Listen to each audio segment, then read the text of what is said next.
मैं Prabha Sharma Saket group of colleges की ओर से और गृह विज्ञान विभाग से आपका स्वागत करती हूँ। बच्चों, अभी तक हमने पढ़ा था कि बाल विकास का सिद्धांत, बाल विकास की अर्थ परिभाषा, विशेषताएं, उपयोगिता के बारे में जाना। अब हमें इस विषय को, इस प्रकरण को आगे बढ़ाना है और बाल विकास का विषय क्षेत्र और सिद्धांत के बारे में जानना है। क्या पढ़ेंगे हम लोग आज? बाल विकास का विषय क्षेत्र एवं सिद्धांत और प्रभावित करने वाले कारक, कि बालक के विकास को कौन कौन से कारक प्रभावित करते हैं। बाल विकास बालक के संपूर्ण जीवन का अध्ययन करता है, जैसा कि स्पष्ट हो चुका था। इसके विषय क्षेत्र के अंतर्गत गर्भावस्था से लेकर युवावस्था तक सभी विभिन्न या सभी अवस्थाओं के सभी पहलुओं का अध्ययन किया जाता है। वास्तव में बाल विकास का क्षेत्र बालक ही है। बालक के विकास की विभिन्न अवस्थाएं, प्रकार, सामान्यताएं, असमानताएं आदि का अध्ययन प्रमुख रूप से बाल विकास के अंतर्गत किया जाता है। बालक का संपूर्ण जीवन काल के सभी आयाम बाल विकास के विषय क्षेत्र कहलाएंगे। ये संपूर्ण आयाम, इसके अतिरिक्त बाल विकास को प्रभावित करने वाले तत्व, मानसिक स्वास्थ्य विज्ञान के मूल सिद्धांतों का अध्ययन भी सम्मिलित होता है। इस प्रकार बालक या बाल विकास के विषय क्षेत्र में जिन सामग्रियों का अध्ययन किया जाता है उन्हें 5 भागों में बांटते हैं। तो विषय क्षेत्र और विकास के सिद्धांत, अगर दोनों को देखा जाए तो, क्योंकि बाल विकास का सिद्धांत क्या कहता है बच्चों, कि बाल विकास निरंतर चलने वाली एक श्रृंखला एवं क्रमिक प्रक्रिया है। विकास सामान्य से विशिष्टता की ओर जाता है और बाल विकास परिवर्तन की वह अवस्था है, वह प्रक्रिया है जो हर समय, मतलब प्रत्येक समय चलती रहती है और प्रत्येक क्षण विकास हो रहा होता है। किसका? मनुष्य का। परिवर्तन बड़े होने तक सीमित नहीं है, परंतु ये समानुगत, व्यवस्थित, प्रगतिशील क्रम है। अभी तक आपको क्लियर हो चुका होगा। बाल विकास व्यक्ति के व्यवहार के अध्ययन की वह शाखा है जिसमें गर्भावस्था से लेकर युवावस्था तक के सभी पहलुओं का अध्ययन किया जाता है और क्रमिक शारीरिक, मानसिक परिवर्तनों को भी लागू किया जाता है और इनको प्रभावित करने वाले कारकों का भी विश्लेषण तथ्यों के आधार पर किया जाता है।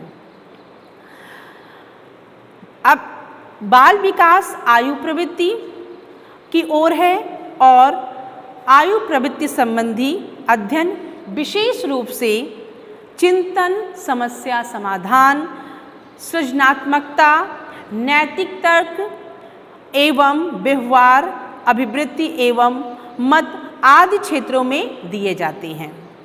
बाल विकास में सर्वाधिक शोध विकास परिवर्तनों को परिवर्तन की इस अंतर्निहित क्रियाओं में बांटा जाता है, पर हो रहे और जानने का प्रयास भी किया जा रहा है और विकास परिवर्तन किस प्रकार से और किन कारणों से हो रहे हैं इनको भी खोजा जा रहा है। इन्हीं के आधार पर बाल विकास के कुछ सिद्धांत जो परिलक्षित होते हैं, दिखाई देते हैं, जिनके आधार पर ये कार्य हमारे जीवन में लगातार निरंतर चलने वाली प्रक्रिया के दौरान चलता है। तो सबसे पहले क्या है बच्चों? विकास के परिवर्तन के सिद्धांत। विकास के परिवर्तन के कौन कौन से सिद्धांत होते हैं, विकास के कौन कौन से सिद्धांत होते हैं, उनके बारे में हम आपको बताएंगे। बालकों के सभी प्रकार के विकास कुछ नियमों एवं सिद्धांतों के आधार पर विकसित होते हैं। नियमों एवं सिद्धांतों के आधार पर विकसित होते हैं और ये नियम अथवा सिद्धांत सामान्य सभी बालकों के विकास पर लागू होते हैं। विकास के प्रमुख सिद्धांत जो इस निम्नवत हैं। विकास निरंतर चलने वाली प्रक्रिया है। यह प्रक्रिया गर्भावस्था से प्रारंभ होकर अंत तक निरंतर चलती रहती है। यह प्रक्रिया मतलब विकास की प्रक्रिया, इसमें कभी कोई व्यवधान पड़ता है तभी विकास की गति और यद्यपि तभी या कभी विकास की गति तीव्र हो जाती है और धीमी गति में विकास के अवस्थाओं में विकास की दर भिन्न भिन्न होती है। तत्पश्चात तोतली बोलने वाले बच्चे धीरे धीरे जब वे सामान्य से विशिष्टता की ओर जाते हैं तो उनकी भाषा में परिवर्तन देखने को मिलता है। आंतरिक अवस्था उतनी स्पष्ट दिखने लगती है कि बच्चा जो तोतलापन था, बच्चा जो हंस रहा था, खेल रहा था, अब उसमें सूक्ष्म क्रियात्मक कौशल की अभिवृद्धि देखने को मिल रही है। तो सबसे पहले संपूर्ण शरीर का सामान्य विकास और उसके बाद विशिष्ट अंगों का विकास भी विकास के सिद्धांतों के आधार पर दिखाई पड़ता है। विकास का एक निश्चित प्रतिरूप होता है। विकास का एक निश्चित प्रतिरूप है या प्रतिरूप होता है। विकास एक निश्चित प्रतिरूप अथवा क्रम में होता है। जैसे कि बालक पहले बैठना सीखता है, फिर खड़ा होना सीखता है और फिर चलना सीखता है। ये क्या है? एक निश्चित प्रतिरूप है, ना कि पहले चलना सीख गया फिर बैठना सीख गया, नहीं। फिर विकास की गति तथा प्रतिमानों की में व्यक्तिगत विभिन्नता या स्थिरता पाई जाती है। शारीरिक मानसिक गुणों का विकास प्रारंभ में तीव्र गति से होता है और उन गुणों के बाद में तीव्र गति से ही रहता है। और जिन बच्चों में शारीरिक विकास मानसिक विकास आरंभ में तीव्र मंद गति से होता है, बाद में उन बच्चों का इन गुणों का विकास मंद रहता है। यही तथ्य है जिनके आधार पर बालकों की कद आयु प्रथम भाग में ऊंचा स्थान रखते हैं, ऊंचा रहता है। यह सिद्धांत मानसिक विकास पर भी लागू होता है कि बच्चे आरंभ में कुशाग्र बुद्धि वाले होते हैं और कुशाग्र बुद्धि में ही रहते हैं। जो बच्चे छोटी अवस्था में मंद बुद्धि होते हैं वे बड़े होकर भी मंद बुद्धि होते हैं। इस प्रकार विकास प्रतिमानों में पर्याप्त स्थिरता पाई जाती है। इसीलिए कहा जाता है विकास के प्रतिमानों में स्थिरता पाई जाती है। फिर प्रत्येक विकासात्मक की अपनी विशेषताएं होती हैं, विशिष्टताएं होती हैं। प्रत्येक विकासावस्था की अपनी विशेषताएं होती हैं। कुछ विशेषताएं आयु स्तर पर और कुछ अवस्था के आधार पर सामान्य रहती हैं। जैसे कि शैशवावस्था, बाल्यावस्था, किशोरावस्था में अपने अपने गुण और अपनी अपनी विशेषताएं होती हैं जो बाल विकास को विभिन्न विकासात्मक कार्यों या विभिन्न अवस्थाओं के रूप में विभाजित करती हैं। इस प्रकार प्रत्येक आयु स्तर में कुछ ऐसे सामान्य व्यवहार के प्रतिमान बालकों में पाए जाते हैं जिन्हें माता पिता समस्यात्मक व्यवहार की संज्ञा देते हैं। 3 वर्ष की आयु में बच्चे में नकारात्मक व्यवहार और सामान्य है, लेकिन आयु की वृद्धि के साथ साथ नकारात्मक व्यवहार जो बच्चा जिज्ञासु एवं माता पिता उसे असामान्य नहीं समझते हैं। शैशवावस्था में बच्चा अपने वातावरण की वस्तुओं को पहचानने में रुचि लेता है। जिसे जिज्ञासु प्रवृत्ति भी कहा जा सकता है। बाल्यावस्था में बच्चा मित्र मंडली, किशोरावस्था में अनेक शारीरिक मानसिक परिवर्तन होते हैं।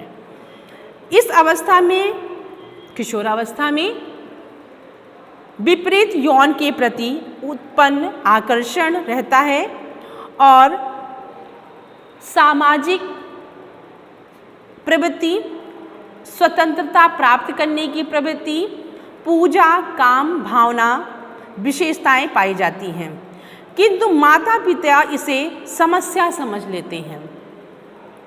विशेष तौर पर यह उस समय इसे समस्यात्मक समझा जाता है जबकि किशोर नई परिस्थितियों में समायोजन कर रहा होता है और वहाँ पर वो समायोजित नहीं, सामंजस्य स्थापित नहीं कर पाता है। इस प्रकार प्रत्येक अवस्था में पृथक पृथक गुण और पृथक पृथक विशेषताएं पाई जाती हैं, इसीलिए ये विशिष्टताएं होती हैं। विकास की दृष्टि से अधिकांश गुणों में सहसंबंध पाया जाता है, जैसे कि सामाजिक विकास के साथ साथ नैतिक विकास अच्छा माना जाता है और बालक का शारीरिक रूप से स्वस्थ होना मानसिक विकास का एक सहसंबंध देखने को मिलता है। विभिन्न अंगों के विकास में विभिन्न गति होती है। निरंतर विकास निरंतर चलने वाली प्रक्रिया है, यह सदैव एक जैसी नहीं होती है। बच्चे के शरीर और मन अलग अलग भिन्न भिन्न होते हैं और जन्म के समय ये भिन्नता अंग एक समान नहीं होते हैं। फिर बच्चों, विकास परिपक्वता तथा अधिगम के परिणाम स्वरूप होता है। विकास बालकों के परिपक्वता और अधिगम दोनों में भूमिका निभाता है और अधिगम के लिए परिपक्वता नींव तैयार करती है। अधिगम के द्वारा बालक के व्यवहार में प्रगतिपूर्ण स्थायी परिवर्तन होते हैं और बालक नई प्रतिक्रियाएं सीखता है।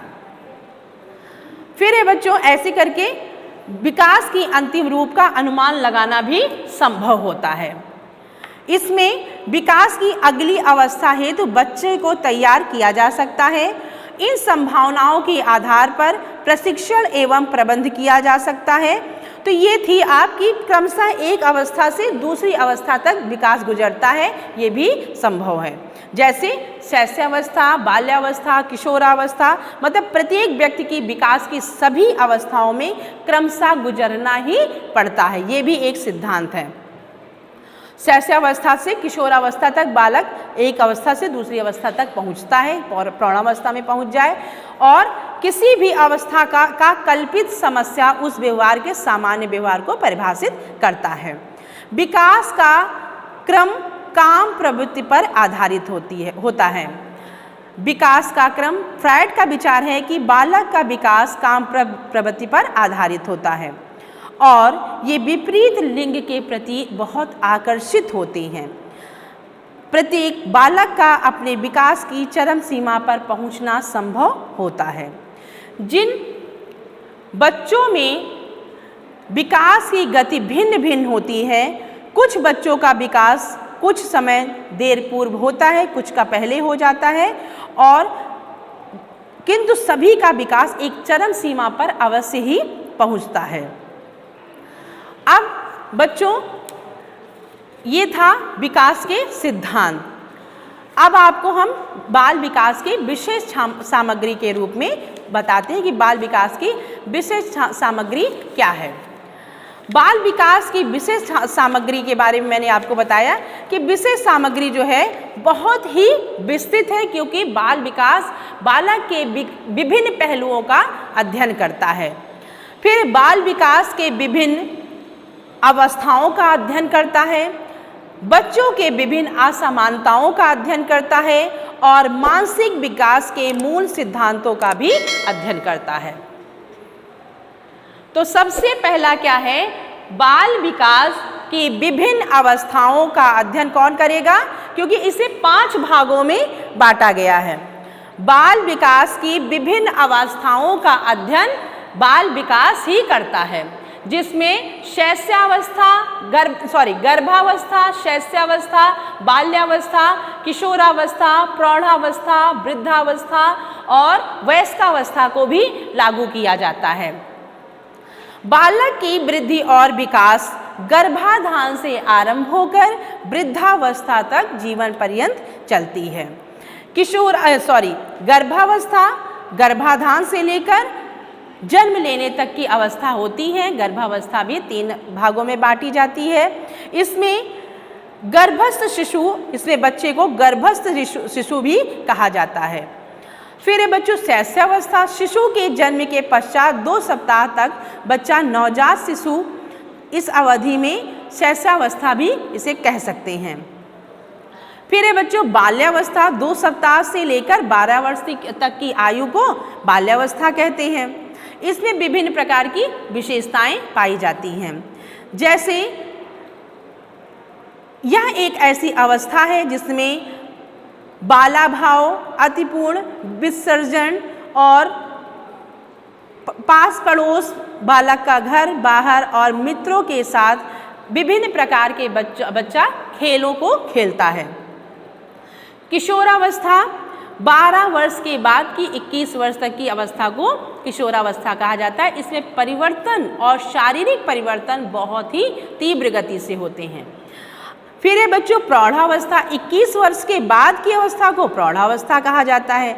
इस अवस्था में सभी व्यक्तियों का विवाह हो चुका होता है और ये जो अपने तनाव और तूफान से गुजर चुके होते हैं और बल की समाप्ति हो जाती है। व्यक्ति अपने अधिकारों और कर्तव्यों को समझने लगता है। तो ये थी हमारी गर्भावस्था, शैशवावस्था, बाल्यावस्था, किशोरावस्था और प्रौढ़ावस्था। तो बाल विकास का पहला क्षेत्र क्या है कि बाल विकास की विभिन्न अवस्थाओं का अध्ययन करना। फिर है बच्चों दूसरा, बाल विकास के विभिन्न पहलुओं का अध्ययन करना। विभिन्न पहलू कौन कौन से होंगे? इसमें शैशवावस्था में बालक के व्यक्तित्व के समस्त पहलुओं का विकास नहीं हो पाता है। जैसे जैसे बच्चा परिपक्व होता जाता है वैसे वैसे या परिपक्वता की ओर अग्रसर होता है वैसे वैसे व्यक्तित्व के नवीन पहलुओं का भी विकास होता जाता है। इस प्रकार बाल विकास के विषय क्षेत्र के अंतर्गत विभिन्न पहलुओं को, बालक के विभिन्न पहलुओं को सम्मिलित किया जाता। तो वो है मानसिक विकास, नैतिक विकास, शारीरिक विकास, गत्यात्मक विकास, चारित्रिक विकास, भाषायिक विकास, सामाजिक विकास, संवेगात्मक विकास और व्यक्तित्व का विकास। इन सभी पहलुओं को लागू किया जाता है बाल विकास के विषय क्षेत्र के अंतर्गत। फिर है बाल विकास को प्रभावित करने वाले तत्व। बाल विकास को प्रभावित करने वाले तत्व, या पहले हम जान लेते हैं बच्चों के विभिन्न असामान्यताओं का अध्ययन। बालक के या बाल विकास के विषय क्षेत्र के अंतर्गत बच्चों को की केवल सामान्य विशेषताओं एवं क्रियाओं का ही अध्ययन होता है, वरन उसमें जो असामान्यताएं होती हैं उनको भी, इन असामान्यताओं का भी अध्ययन किया जाता है। जैसे कुसमायोजन, बाल अपराध, मानसिक रोग, भाषा दोष, मानसिक न्यूनता और शारीरिक असमानता। अब इसके अंतर्गत इन्होंने देखा कि बच्चे की विकसित विभिन्न अवस्थाएं या अवस्थाओं के फलस्वरूप असामान्यताएं भी, जिनका अध्ययन इसके अंतर्गत करना बहुत ही अति आवश्यक माना गया। असामान्य व्यवहार और सामान्य विकास जो होता है इसका अध्ययन किया जाता है। फिर है बच्चों बाल विकास को प्रभावित करने वाले तत्व। बाल विकास को प्रभावित करने वाले तत्व, किसी भी विकास की प्रक्रिया को प्रभावित करने वाले तत्वों में वंशानुक्रम और वातावरण का विशेष योगदान होता है। बाल विकास को या सामाजिक विकास हो या मानसिक विकास हो या शारीरिक विकास हो, उनमें ये तत्व जो होंगे समाहित होंगे। इनका एक दूसरे से घनिष्ठ संबंध पाया जाता है। तो सबसे पहला क्या है?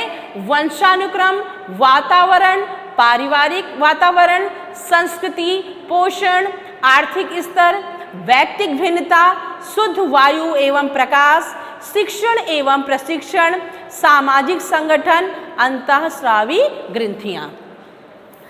इन सब के आधार पर बच्चे में विभिन्न क्रियाएं देखने को मिलती हैं। फिर है बच्चों मानसिक स्वास्थ्य विज्ञान के मूल सिद्धांतों का अध्ययन। पांचवा विषय क्षेत्र क्या है? मानसिक विकास के मूल सिद्धांतों का अध्ययन।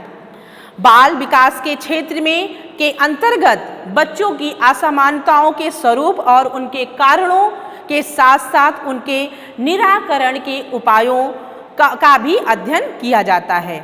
उनका उपयोग करने से बच्चे के स्वास्थ्य का संरक्षण एवं विकास संभव होता है। इस प्रकार बाल विकास की असमानताओं के उपचार के साथ साथ निरोध का भी अध्ययन किया जाता है और मानसिक आरोग्यता के प्रकारों की जानकारी दी जाती है और सामाजिक संबंध विकसित करने हेतु बाल विकास प्रयत्न करता है और मानसिक स्वास्थ्य विज्ञान के मूल सिद्धांतों का भी अध्ययन क्षेत्र के अंतर्गत इसका महत्वपूर्ण क्षेत्र माना जाता है। तो ये था बच्चों बाल विकास को प्रभावित करने वाले तत्व। अब है कि अगर बाल विकास को विकास को कौन कौन से कारक जो हैं प्रत्यक्ष रूप से प्रभावित करते हैं। किसी भी विकास की प्रक्रिया को प्रभावित करने वाले तत्वों में वंशानुक्रम और वातावरण विशेष रूप से महत्वपूर्ण भूमिका निभाते हैं। बच्चे देश के भावी कर्णधार होते हैं क्योंकि विकास का एक निश्चित स्वरूप होता है। विकास सामान्य से विशिष्ट की ओर जाता है और एक यह सतत प्रक्रिया है। विकास द्वारा निर्धारित क्रम होता है और विकास के भावी घोषणा संभव होते हैं। विकास शरीर के विभिन्न भागों में भिन्न भिन्न रूप से पाया जाता है। विकास की प्रत्येक अवस्था की अपनी विशेषता होती है। विकास के अधिकांश गुण पारस्परिक गुण से संबंध होते हैं। प्रत्येक व्यक्ति विकास की प्रक्रिया से गुजरता है और जिन व्यवहारों को विकास प्रक्रिया के दौरान असामान्य समझा जाता है वे सामान्य होते हैं। हर एक अवस्था का प्रत्येक अवस्था में जो विकासात्मक परिवर्तन होते हैं उनको वो विकासात्मक कार्य है, मतलब ये प्रत्यक्ष अप्रत्यक्ष दोनों रूप से व्यक्तित्व के या बालक के या शारीरिक विकास के को प्रभावित करते हैं। तो सबसे पहला क्या था बच्चों? बालक के विकास को या विकास को प्रभावित करने वाले कारकों में कौन सा कारक होगा? पहला है बुद्धि। अभी है विकास को पहले ये बाल विकास को प्रभावित करने वाला कारक है जो वंशानुक्रम वातावरण होता है। अब विकास को प्रभावित करने वाले तत्व जो होते हैं उनमें है अतः विकास की प्रक्रिया का उद्देश्य बालक की वीर, संकल्प, शक्तिमान, दृढ़ प्रतिज्ञ बनाना है। इसकी प्रकृति, इसकी तैयारी बालक को नहीं अपितु माँ को करनी पड़ती है। बालक के विकास को प्रभावित करने वाले तत्व होते हैं बुद्धि है, यौन है, प्रजाति, ग्रंथियों का स्राव, पोषण, शुद्ध वायु एवं रोशनी मतलब प्रकाश, रोग, चोट, संस्कृति और परिवार में स्थान। ये क्या है? विकास को प्रभावित करने वाले तत्व हैं जिनके आधार पर विकास के प्रतिमान देखने को परिलक्षित होते हैं।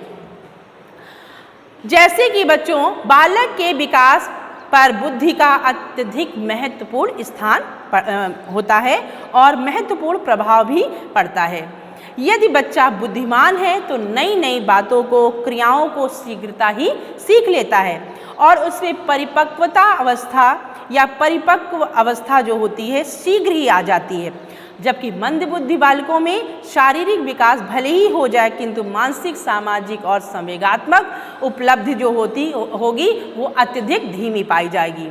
फिर है बच्चों प्रजाति। बालक के विकास पर प्रजातियों का प्रभाव भी दिखाई देता है। यद्यपि प्रजाति प्रभाव को बालक के विकास में महत्वपूर्ण मानते हुए भूमध्य सागरीय तट पर रहने वाले बालकों का शारीरिक विकास शेष यूरोप के बालकों की अपेक्षा शीघ्र हो जाता है। जबकि नीग्रोस जो होते हैं वे अत्यधिक गोरे होते हैं और इनकी जो परिपक्वता अवस्था होती है वो 80% ज़्यादा होती है।